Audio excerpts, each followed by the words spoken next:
those of you joining us online, this is our final panel, and then we are going to have the keynote come in.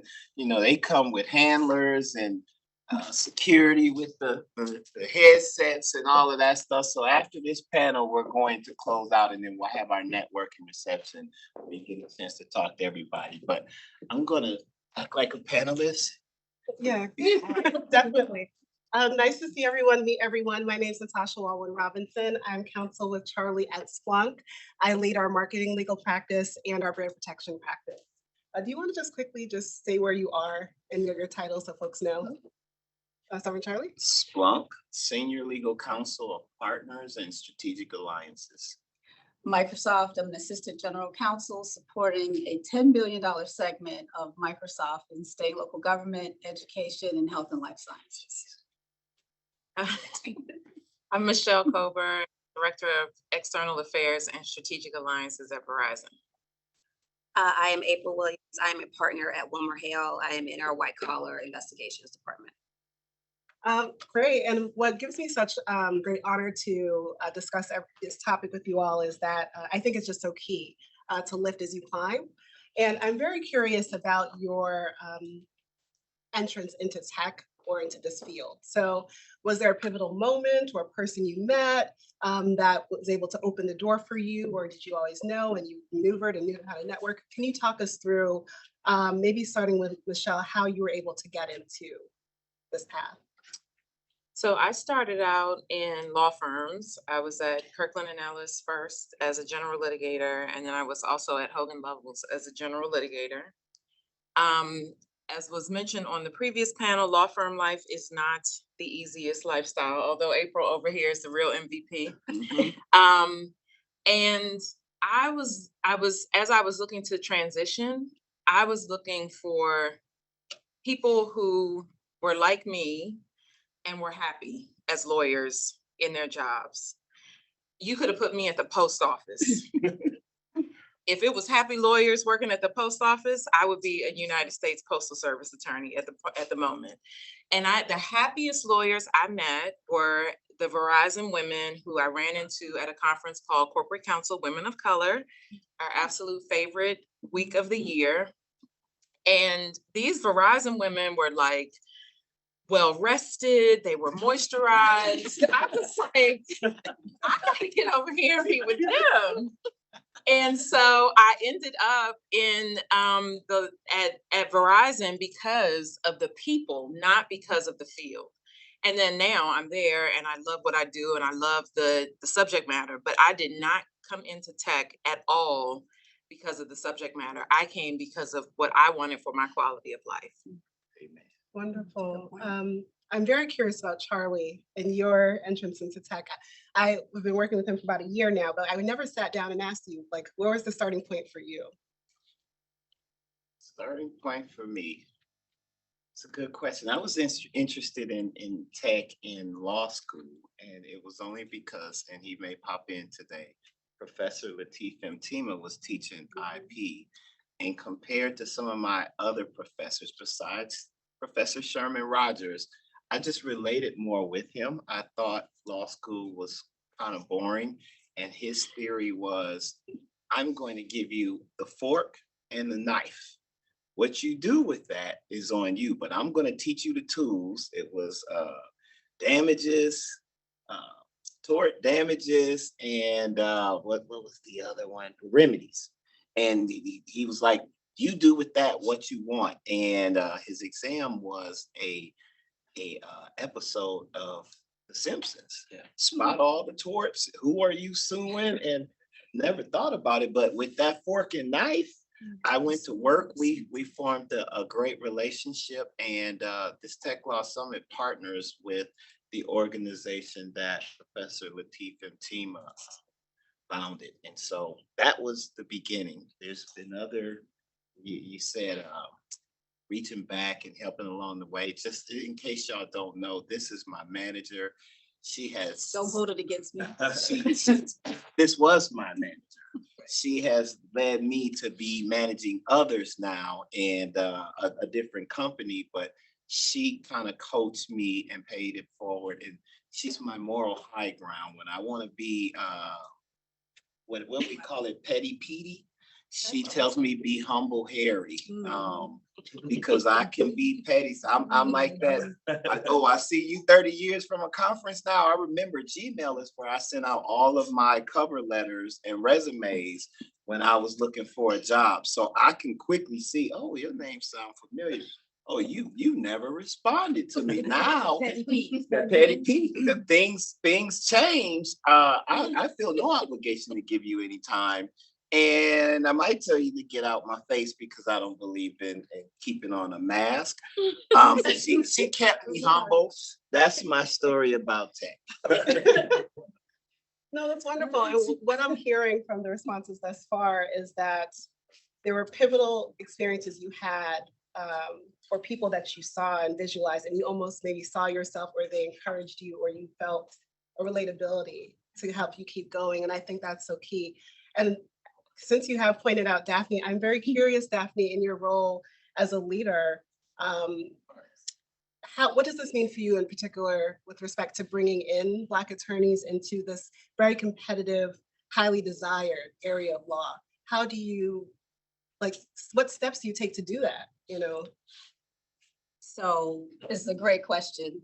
At Microsoft, we have been traveling this journey of D&I, right? And for most of us, it's the new Black, not necessarily people, but it's the it thing, right?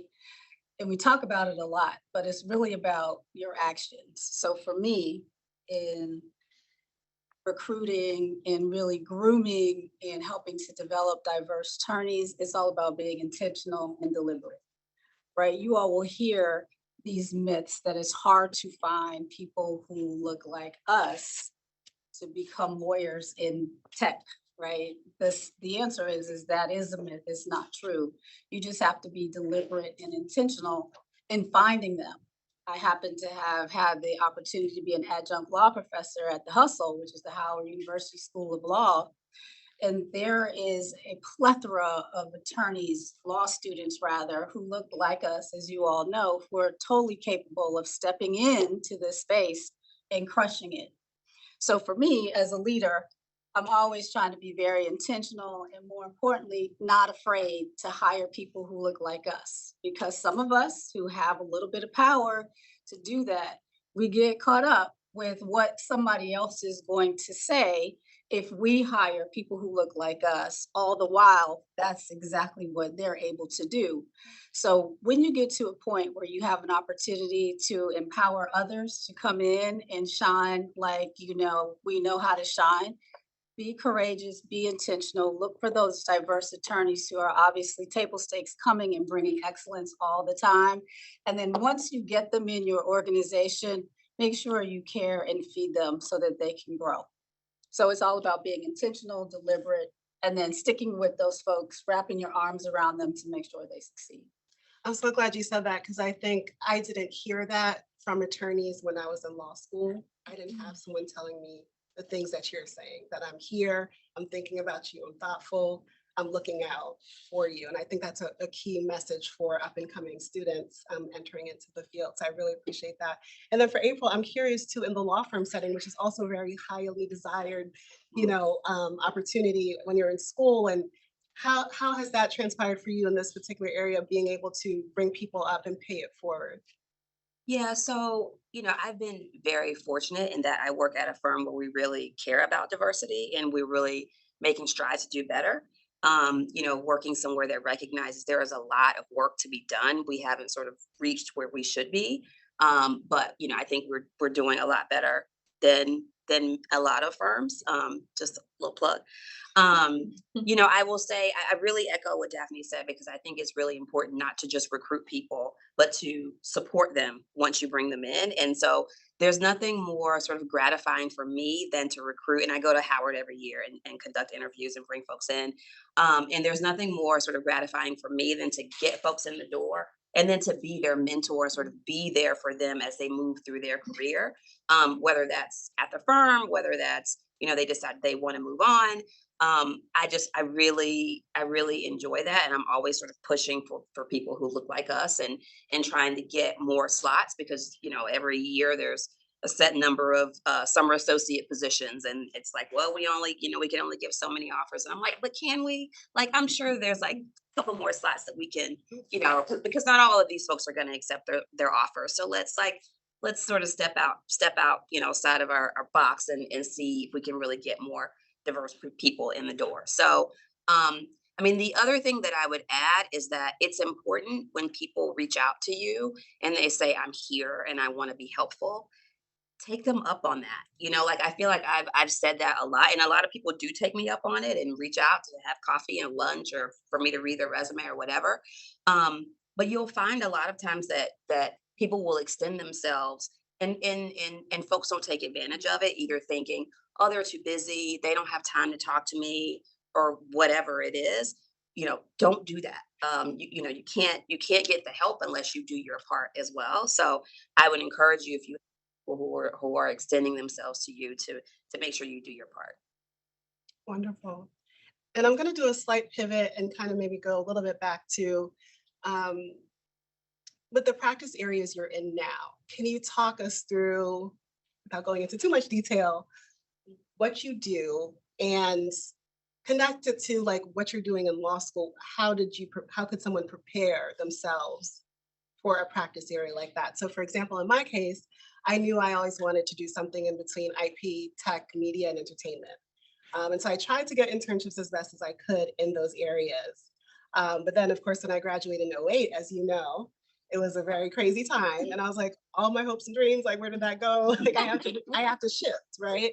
But I still was thankful that I had had some of those experiences and relationships. So I could call those people and say, hey, when something does come up, remember me or what have you. But talk me through, for example, Charlie, in the partner world, which is a amalgamation of things. How would you describe it to a law student, and what are the things they could do to enter into that area if they were interested in that? They could do that. First off, my title used to be on LinkedIn officially till I had to deal with some politics, and I got some mentoring from my coach, Legal Ninja. Because when I wake up in the morning, I never knew exactly what would come my way, whether it would be random emails for questions or calendar invites that I felt pressured to accept, or just people just calling me through Teams or pinging me, I need to talk to you about different issues. Like, you can't really plan for it. As I've gotten more senior, I've learned to block the schedule off from 9 to 11. I think we were talking about this. You learn better about time management, but it really is the wild, wild west. And it's just like this conference, you're going to have last minute changes, last minute pivots, and you just have to adapt. And I think as I've gotten more senior, I've become better at keeping even keel, keeping a smile on your face, categorizing things the way they're supposed to be. I like to consider, hey, at the end of the day, this is a first world problem. You're blessed. Like, this is, you're good. People would wish to have this problem. That's a first world problem in keeping your perspective. But Daphne and Michele knows that previous years, I might have been freaking out by this time with some of the last minute changes, and I'd be sweating, and you could tell I just have a lot of nervous energy. But that's what Be me. she say, I'd be mean. That's what my day would, and short. That's what my day would be like. So really every day is it's like that. You never know what is going to come in, and I think some of them will echo this. There's always a fire drill that you have to put out somewhere, and you have to learn how to balance priorities. It's 6 fires. It's kids in all of the buildings where the fires are. Whose kids are most important, and which fire do you need to put out first, and who makes that determination for you? And you just gotta imagine that. You just gotta figure it out. Like, okay, based on this, those kids are most important. Let me go put that fire out first. Here's the second priority. and you just kind of go down the list, and keeping a to-do list helps keep you organized. That's the first question. I think you touched on it. You did a good job. Yeah, I was gonna go down the line, so yes. I'll put a fine point on that for you all. We always talk about time management, right? There's no way for you to really manage time. It is gonna happen 24 hours every day. What I want you all to know is, and this is how I prepare for my day, is that you have to figure out how to manage your attention on those things that have the highest impact, right? Whether it's a child in a room burning or whatever, you have to make those decisions. I always prepare for my day the night before, sometimes weeks in advance, depending on what the circumstance is. But I would love for you all to start thinking about the concept of managing your attention and focusing on those high priority areas that are going to give you the most impact. There are certain clients that are more, I don't want to say important, but are more relevant for whatever the circumstance is that you find yourself dealing with. There are certain, if you're a people manager like me, you always have to put your team first because you are responsible to making sure that they have everything that they need in order to do their job. Because at the end of the day, as the leader, if something goes wrong, it's on your watch. So people first, being prepared and making sure that you're managing your attention on those things that are priority for you. And as law students, you guys can start doing that now in terms of focusing and managing your attention on those classes that you know the professor is going to come hard at you. You need to manage those classes first and then try to figure out how to go through the rest of your day with all that you have on your plate. Michele, what you think? So I've been in different types of practice. So when I was litigating, it was like, the buildings are on fire, all of them, and you get a phone call and it's just ruined the next 2 weeks. And literally 2 weeks. I didn't say 2 hours, I said 2 weeks. But then when I first got to Verizon, I was on the federal regulatory team, and my job was writing comments for proceedings that were happening at the FCC. Very predictable work. So I knew when the comment cycles were due. It was like kind of like an appellate practice where I was writing a brief that would eventually go in, and I would need to do my internal research. So I was really in charge of the timing for all of the steps to get everything across the finish line. And I could make that very predictable. I did not take administrative law, but if you were thinking about a regulatory practice, then administrative law would be a class to take. Now, my job entails 78 different things with 150 different people all the time. It's always something crazy going on. It's so much fun. Part of my job now is event planning. One of the biggest projects I worked on last month was planning the public policy team's Black History Month event. Right now, I'm planning our Women's History Month event. Like stuff like that is like, I never thought I would be doing things like this in law school. So there's no class I could have taken to prepare for that. But you can try to carve out a more predictable, there are practice areas that are more predictable than others. So if you want like a normal-ish schedule, you can definitely find that. April, do you have anything to add? So, so for me, I would say I'm going to come at it from a little bit of a different angle. So like I said, I'm in the investigations group. So I do investigations, litigation of all sorts of things.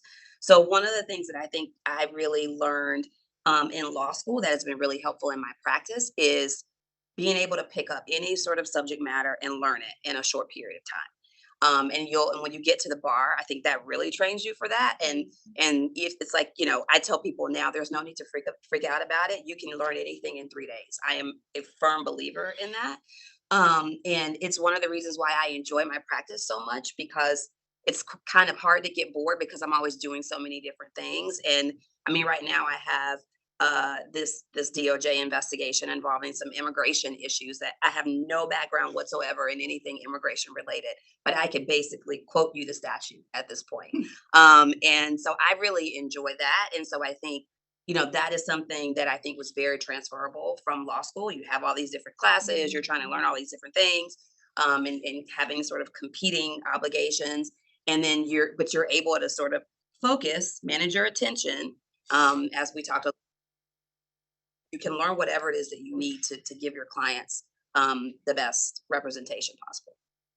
Yeah, and I tell law students that I mentor that sometimes we forget the word that precedes the technology. It's information technology, right? So information is currency. And once you learn how to manage and share and analyze and work with information of different types, not only just the legal stuff that we work so hard to learn in law school, but also the intangibles and just what your clients are dealing with. When you start to really open your mind to understanding what they do, it really does help you in your career. The next thing I wanted to cover, which is a little bit, not as positive and, touchy-feely, is the challenges, right? There's a reason why, I forget what the ABA quotes, it's less than 3% of us are in this particular area or in IP or in tech. Can you talk about, I know Charlie is ready to launch. Come to me last. That's what I'm saying. Can you talk about the challenges being a Black practitioner in this space? I can tell you several stories about, I come on a call and they're like, we're waiting for the attorney to come. And I'm like, I am the attorney. And, when I was practicing primarily patent related work, a lot of the things, are you sure you understand this? You sure you get the technical nuances? I was like, yeah, I'm following everything. And I repeat back and, oh my goodness, things like that. Can you talk about some of those instances and how you found a pathway forward? Because I always tell people things are going to happen like that. You're going to meet ignorant people or hear ignorant comments, but stay focused on your goals, right? So can you talk through, I know I would want a bit about myself, but can you talk through maybe Michele, if you'd like to share a little bit of those scenarios and how you, maneuvered? The first one happened at Howard. Is Professor Curlin still there? It wasn't him. He didn't do it. But we were in a clinic. Yeah, so he's still at Howard. We were at a clinic and we went to court in Baltimore. There was a hearing for one of the cases. And I had on a suit, I had a laptop bag, I had a Redwell, the notorious litigator folder. And I'm walking up with Professor Curlin and everybody else, and the marshal tells me that the defendant's girlfriends sit over there. Wow. So Professor Curlin went off. Y'all know he has no cut cards. He went off, but it happened in law school. Nothing that blatant has ever happened before, but I think we sort of carry the weight all the time of having to feel way over prepared, and it takes a toll. It's stressful for you. People show up at meetings, they haven't looked at anything, they don't know the agenda, they don't know what's going on, and we come in like we're about to argue in front of the Supreme Court for every single meeting. It is tiring. And so I think pacing yourself, just of that, there's always an undercurrent, not in my current job, I have to say, but there was always an undercurrent of, does she, is she, can she, will she, and always having to over perform. It's exhausting. So that, how do you get over it? How do you get through it? I mean, I think as you get more senior, you get unfortunately used to it. But at the same time, you built up your endurance, you built up your stamina, you built up your tough skin. And now we are empowered to not have to feel like we're proving ourselves every single second of the day. Daphne, I would love to hear your perspective on it. I think you have the most insights and grace about those journeys. Yeah, I know April probably, I can't wait to hear April's stories too. I have a lot. I'm the granny on the panel. No. I've been at it for a while. I'm hard pressed to think of something that is specific, but the thread runs through exactly what Michele said, right? We, on this side of the table, minus Charlie and including Natasha, we wear our skin color, our race, and our gender to work every day with the fabulous pair of pumps. And so the challenge often becomes we're the only in the room, on the Zoom, on the team call, right? And I know that some people aren't very comfortable when we show up as prepared as we are, knowing our stuff, right? Because we always tend to operate in excellence. And so what happens is that there's always a lot of questioning if we know what we're talking about, right? So one of the ways I overcome that challenge is that I lead with grace, grit, grind, and gratitude, right? And we show up making sure that we're prepared because that's the expectation, and quelling those voices who might question whether or not we should have a seat at the table. So we show up with the presence that looks like confidence, that looks like and is, we know what we're talking about. And then whenever we're getting challenged, instead of, ready to read somebody, I know you all might not know what that term means because I'm like a granny. And instead of reading somebody, we're going to handle them with grace, and we're going to check them in a way that basically solidifies that we are absolutely the right people who should be at this table to help you meet your legal and business outcomes. So the way to overcome challenges is to be prepared. Remember that the expectation is for you to operate in excellence. Can't be showing up raggedy, right? And then you do what you're there to do, and you handle your business accordingly. I love it. I love it. April, I know you got some stories too. Too many stories for this hour, but so when I was a younger attorney, the thing that I struggled with the most was sort of feeling comfortable throwing ideas out in meetings. And I would always, whatever my area of the case was, I knew it backward and forward. I would show up at the meeting, I would be ready. But if something else came up and I felt like I had not appropriately prepared for that subject matter, I was quiet. And so it gives the impression that you don't have any value to add when we all know that's not the case, right? And so one of the things that I would encourage you all to do is to get comfortable being uncomfortable. Get comfortable, throwing ideas out there, having conversations in meetings, talking, because your counterparts will come in, like Michele said, they will not have prepared, they will not know what the meeting is about, and they will talk the entire time. And I am not suggesting that you do that. I do not think that you should do that. But I do think that you should trust that you're just as smart as everyone else at the table. You're a lawyer just like everyone else at the table. And so you do have value to add, whether you've had the opportunity to sort of sit in your office and think it through for hours, maybe not, but that doesn't mean that you don't have anything to add to the conversation. So sort of along that same vein, I think, I got to the point where I felt more comfortable with that as I got more senior. And I, a lot of times would let things sort of slide when people would say, "Oh, are you the bookkeeper?" And, I would say, "No, I'm your boss." But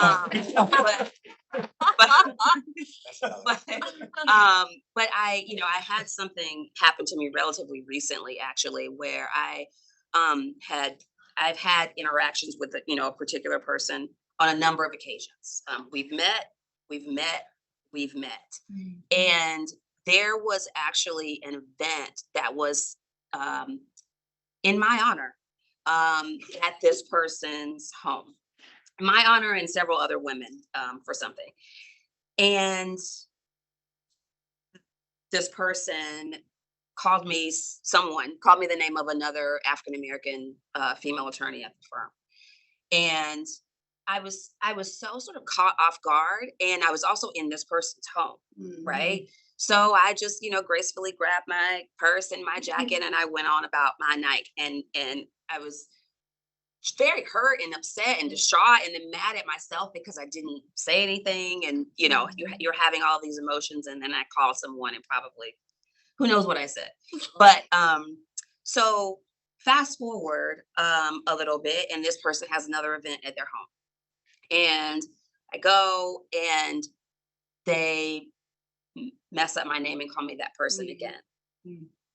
And so I corrected them in that moment.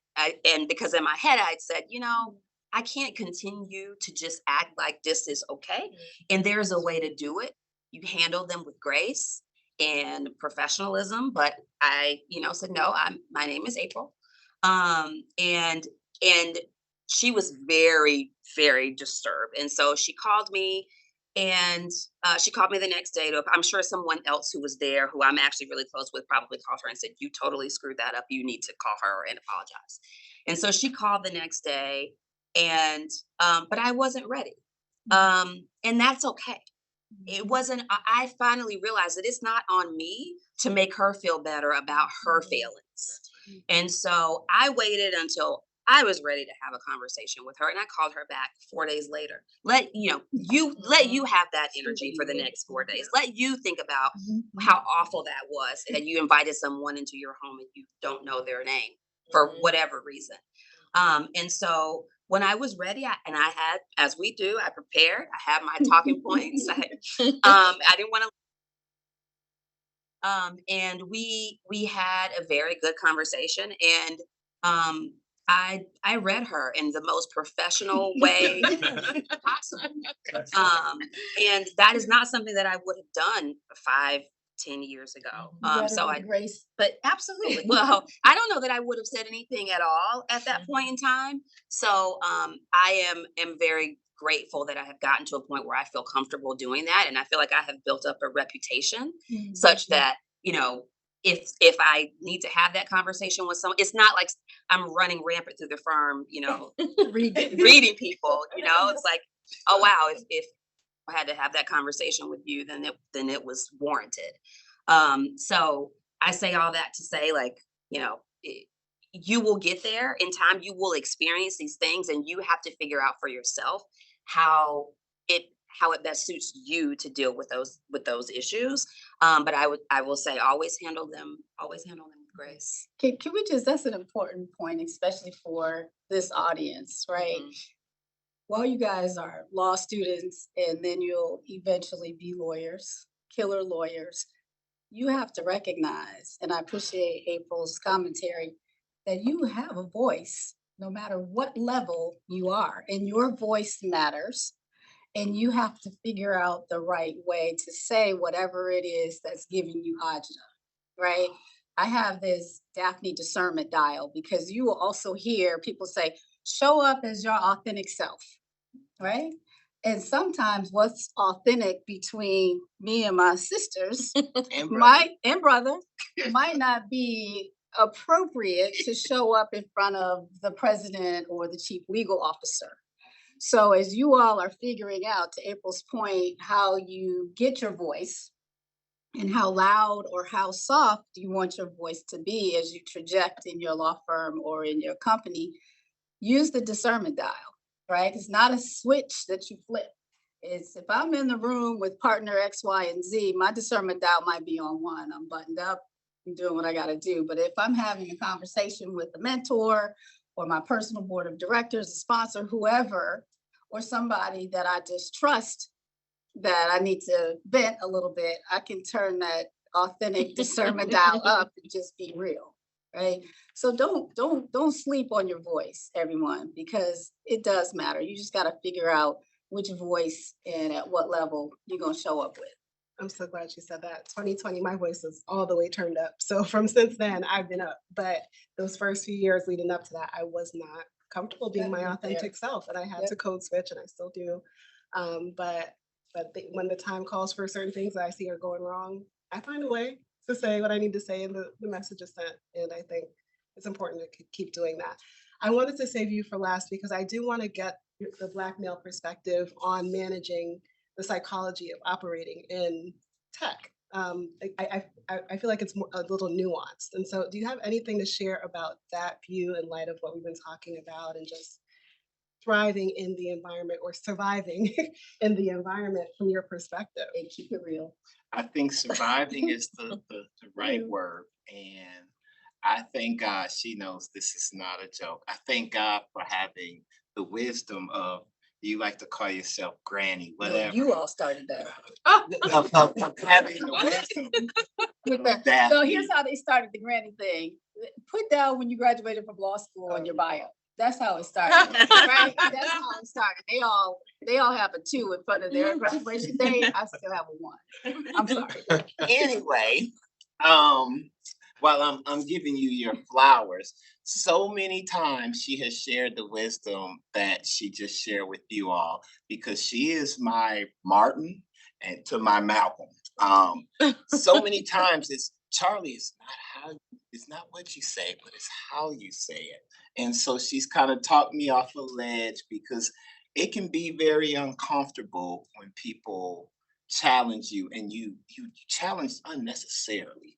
I was taught they can never take what's in your brain away. If you're smart, I'm a triple HBCU graduate, so I don't deal with the imposter syndrome like some people do. When I walk in the room, I know what I know, and no one can take that away from me. If you ask me a question, I'm going to give you my input and my answer. And this goes to what April was saying. Some environments will just shrink you and make you feel unimportant to where you don't want to speak up. And it's only after you're in a room with so many fools that just keep incompetent fools that just keep opening and running their mouth, and you see them go up the ladder, and it's like, okay, well, I'm gonna say something now, because they're, as you said, we're always this group. We major in excellence, we minor in excuses. That's not something we do. We're always prepared, and we always have some input when we're on a meeting or a call, and you have these people who may not know their role or their job. She'll tell you my Slack thing, it says know your role and know your job and do your job now, because we have to overcompensate and explain your role. It's not a legal issue, it's a business decision. And so those were the early challenges, but I thank God for having a Daphne. I'm gonna wrap it up. And then the other thing is, in my seniority, I've gotten comfortable. Again, this was the lesson of the day, being uncomfortable. And now I like to make other people uncomfortable, because I know that's where they're going to grow. So, case in point, do I let my hair down? Do I try to make it conservative? Or do I do like I do in normal real life and just go wherever I go? And people may underestimate me. To me, it's an advantage to be underestimated. And then when they find out who I am or what I do, I just say, well, I just look like this. But it works to my benefit, because it's like, oh, you're different. I'd have never guessed that. I bet you didn't. You judge of persons, but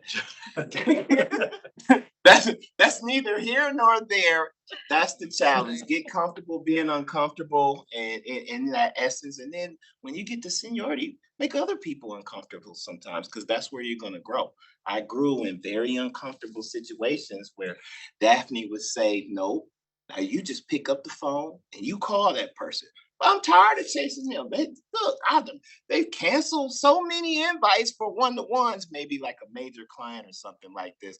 Like, they've shown me they don't want to deal with me. They only want to deal with me when they got an issue that needs to be solved. But I'm trying to build the relationship, and I believe in authentic relationships, so I ain't gonna force it. Daphne takes a different approach. She talks me off a ledge, coaches me, pick up the phone, speaks to Michelle Obama.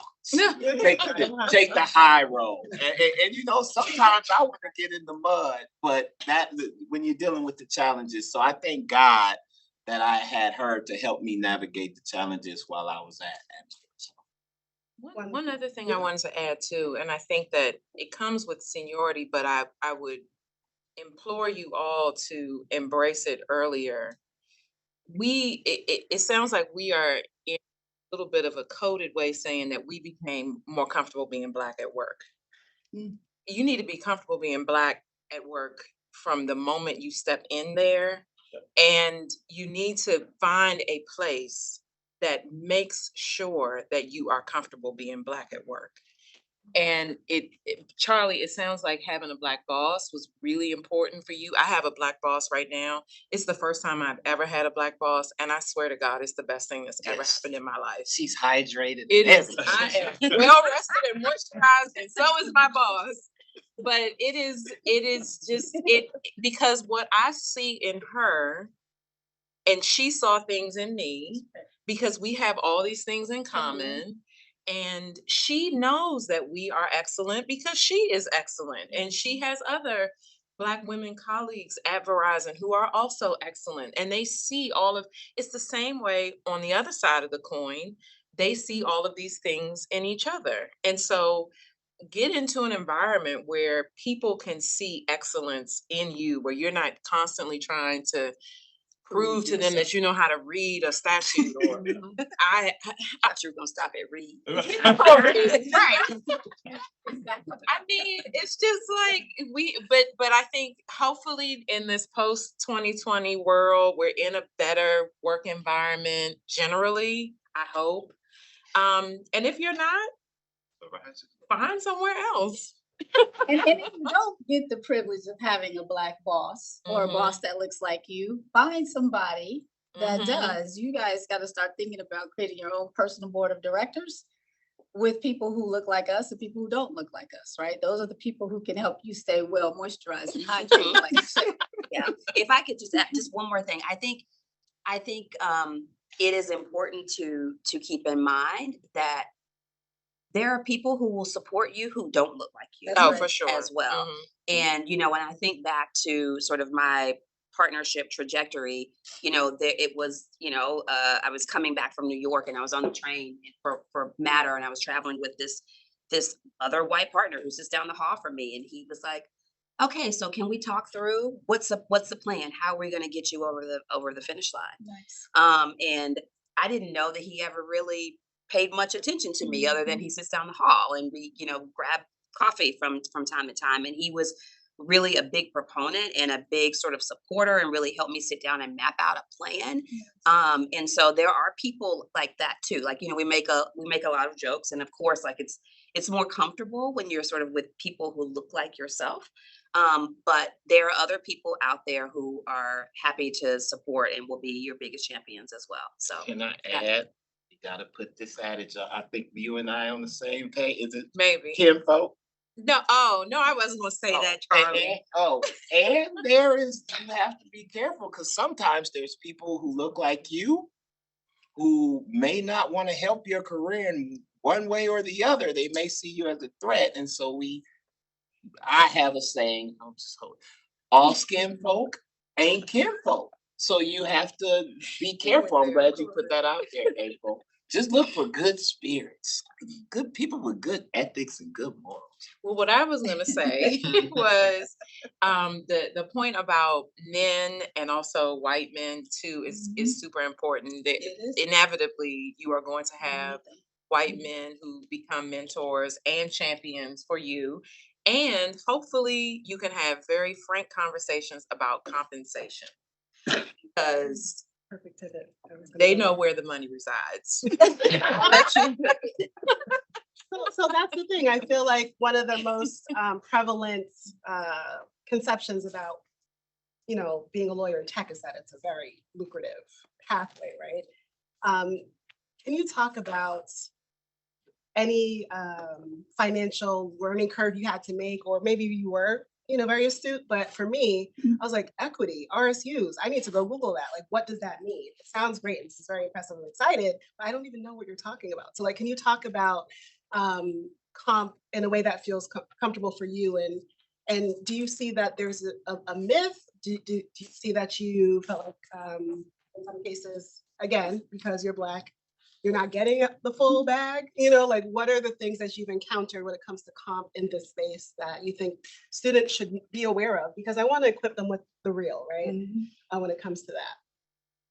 Charlie looks ready. So Charlie, I stay ready, but I am going to defer with grace and allow you all, if you feel comfortable, to share some tips before I get to running my big mouth. Well, I will say that coming out of law school was such an expensive couple of years because any money. So you take the bar, you need a bar loan. Then I went into a clerkship, so I was not making a lot of money. And so by the time I was going to my firm, the clerkship bonus had been spent probably 6 months before. I was just playing catch up. And so I was so focused on paying bills and getting caught up and like having money for the first time ever that I did not take any time to really understand that you come out of law school, and I don't know what law firm salaries are now, but I know that they are astronomical. And you just, I was just like, let me, where's City Center, Tyson's Corner, and let me go buy a card.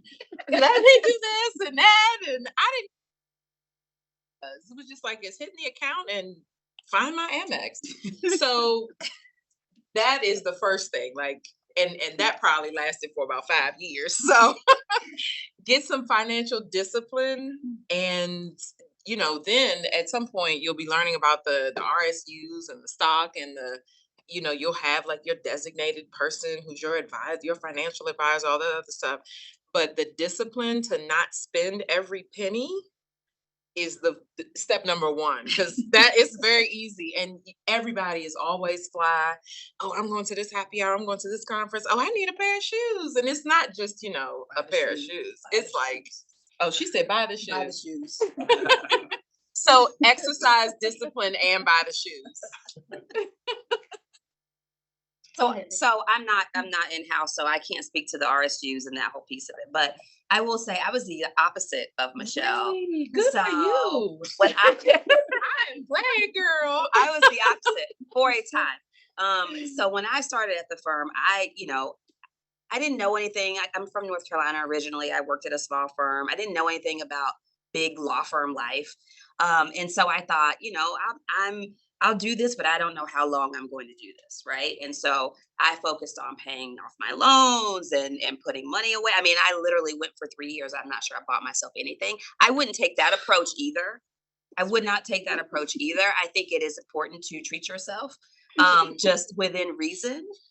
You don't want to look up, you've worked at a firm or wherever for a couple of years, and then you move on to something else that you really want to do, but may have a smaller, maybe pay a little bit less, and you have no savings. You haven't sort of put a dent in your loans. You haven't sort of made any significant moves financially.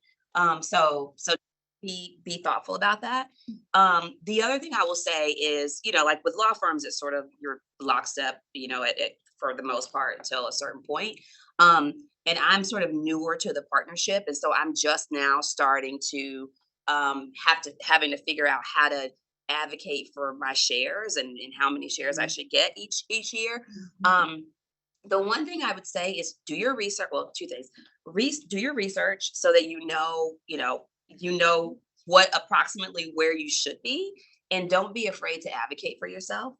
I've been asked by the firm to, I'm the chair of the diversity committee, and I'm the co-chair of the racial justice reform initiative, and I do all this mentoring, and I do all these things that I enjoy personally.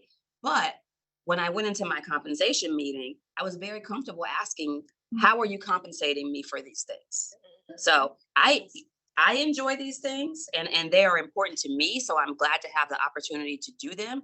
But I want to know that they are also valuable to the firm, such that I'm going to be compensated accordingly. So I think it's really important to sort of get comfortable with asking for what you feel like you deserve. Dinner on April. I don't have anything else to add except yes and yes to what my sisters over here have said. And the most important part is you have to advocate for yourself, right? Otherwise, if you don't ask, you won't get.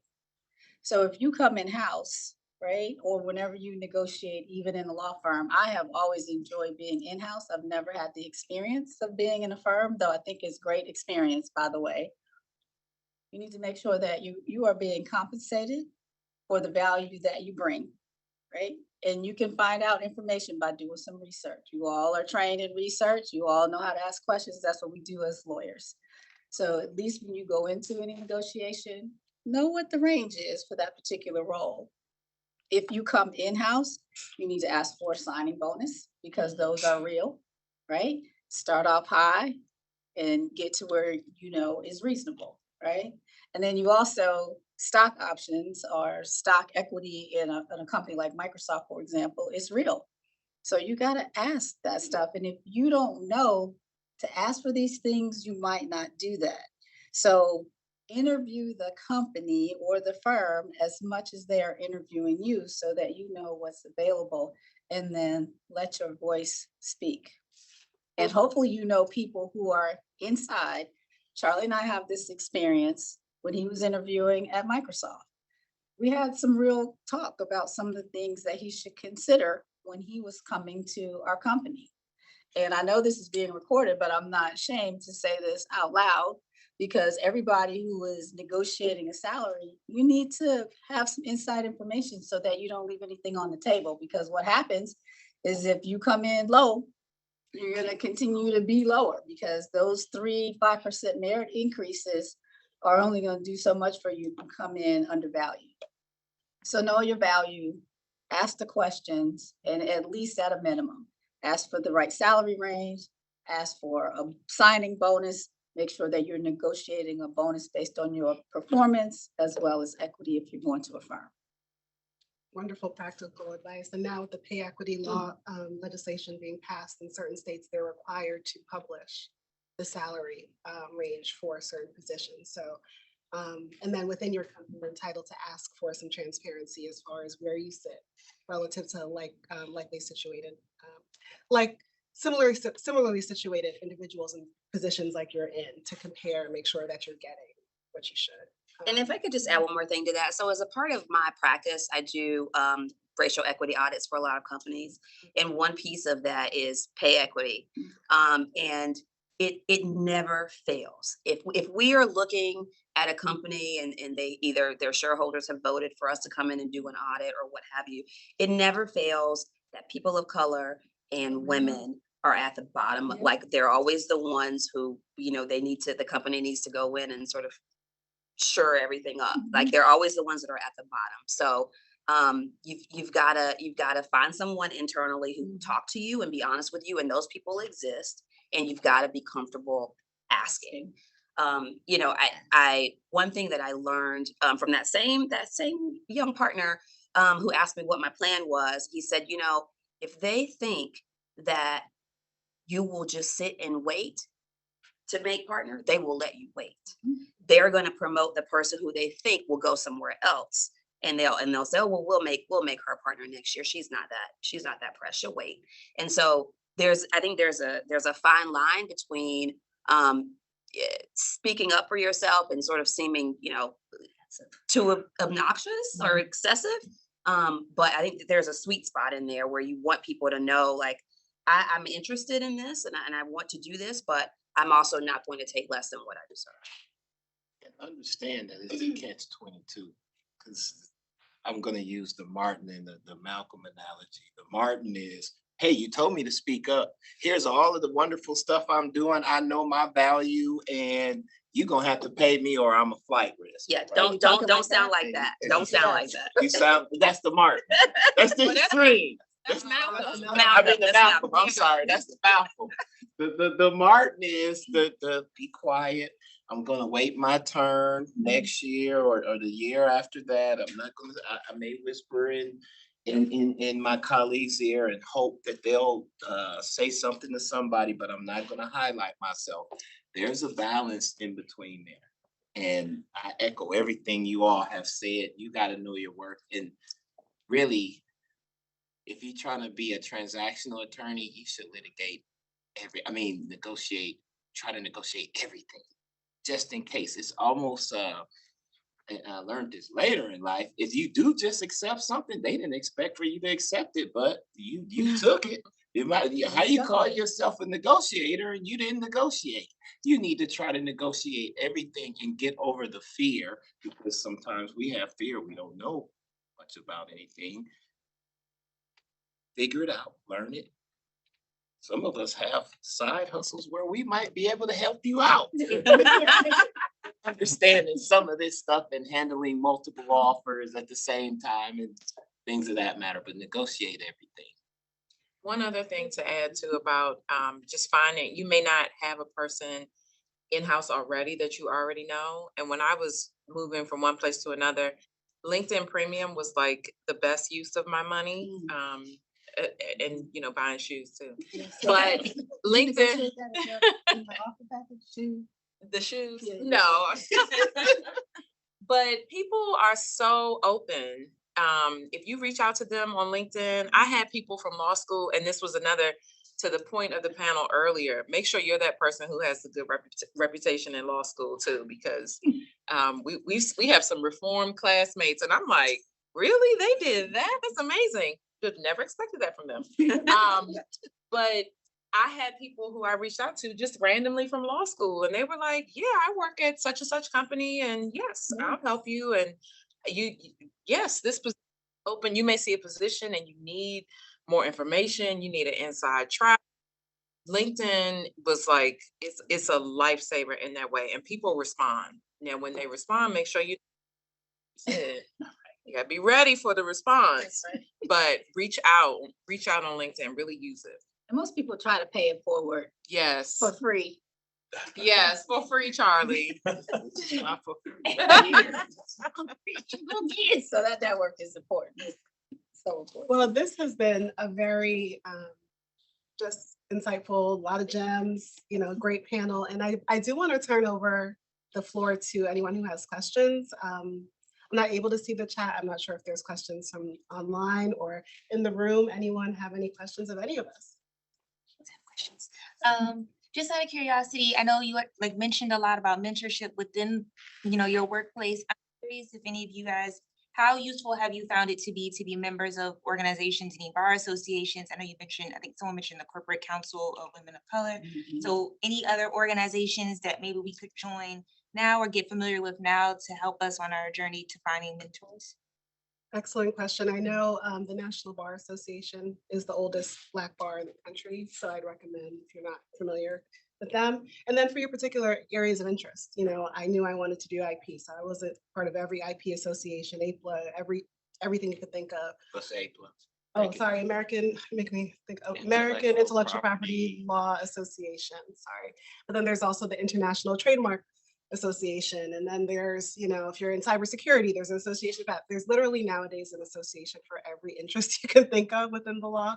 But I would say, definitely start Black and then expand out to, that's my preference, and then expand out to your particular areas of interest. I will also say BSLA, Black Entertainment Sports Lawyers Association is also a very great group to be a part of if that's your area. Any other ones that you can shout out? Yeah, I think CCWC, I can't say enough good things about them. And I would also say, don't What's just join CCWC? Corporate Council Women of Color.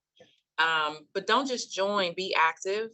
And I have a colleague at work who is super active in the ABA, and it also raises her professional profile at work because she's on panels, she's heads one of the committees, she's seen as an expert in this particular area.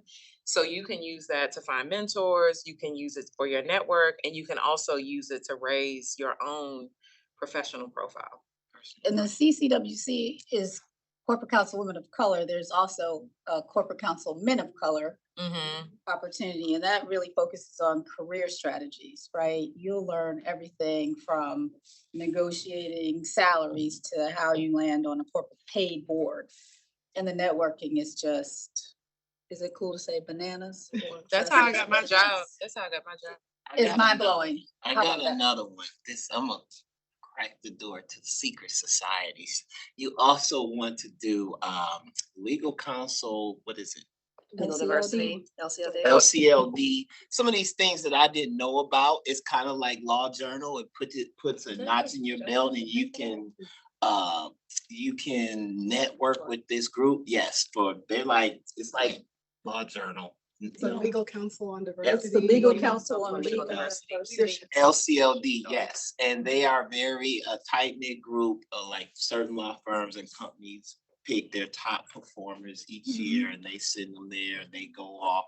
LCLD is another one. Learn about this stuff early, because if you don't, you just kind of stumble into. If you can, LCLD is pretty restricted in the number of people, right?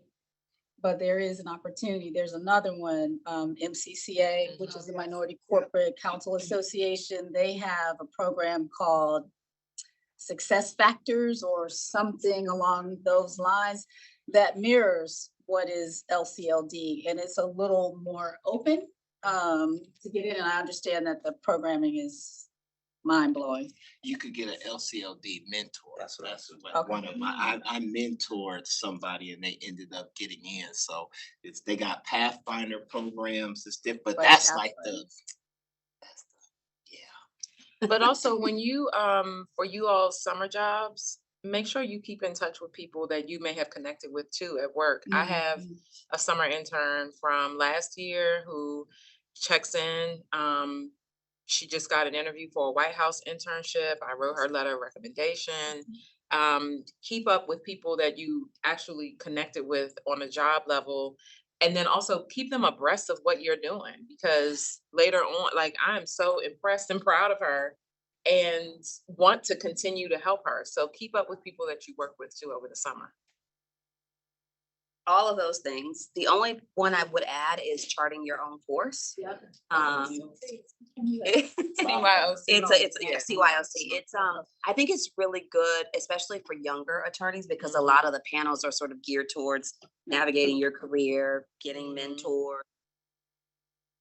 And the goal is, you know, for people to come sort of every year and you sort of start to grow up with people in your class. You know, grow up, but you know, sort of grow and develop in your career with the people who you are at sort of at the same level. And then people end up in different places and you stay connected and you help each other. And you that's where I first heard the concept of, you know, my own personal board of directors. And a few of us sat down at that conference and we started strategizing, and that's sort of what we do every year. So keep that one in mind too. And I'd also add, don't be afraid to start your own organization. I did that a lot in law school and people thought I was crazy. But I found I found people who were like-minded who wanted to start something new, who wanted to create something, create their own rules, create their own group association. So, you know, don't leave out the entrepreneurial side as well. But we're at time, and I want to thank all of our panelists. Thank you so much. Thank you.